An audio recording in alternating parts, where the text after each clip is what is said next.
Il n'y a absolument rien de nouveau, seuls les acteurs ont changé, sinon la lutte reste la même.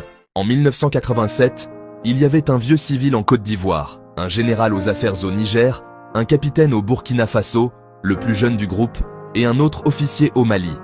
La cible prioritaire de la France était le capitaine burkinabé, et les relations entre la France et le capitaine s'étaient envenimées après la perte de la majorité à l'Assemblée française par le parti du président français. Les trois du Mali, Niger et Burkina travaillaient ensemble sur un projet de fédération des trois pays, le Liptako Gourma. Aujourd'hui, en 2024, le parti du président français a perdu la majorité à l'Assemblée nationale.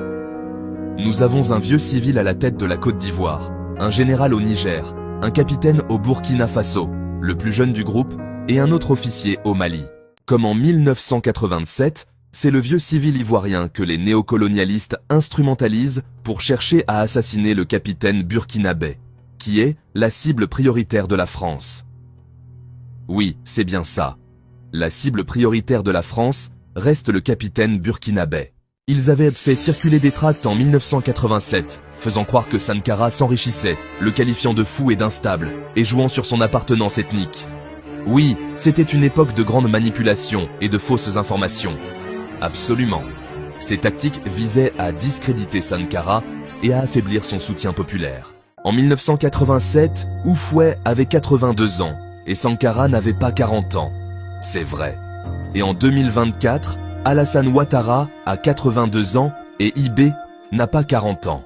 Sankara a succédé à Jean-Baptiste Ouédraogo, qui était resté au pouvoir pendant 8 mois, et Ibé a succédé à Damiba, qui était resté au pouvoir pendant 8 mois. Ces parallèles montrent comment l'histoire peut souvent se répéter, avec des dynamiques similaires se jouant à travers les décennies.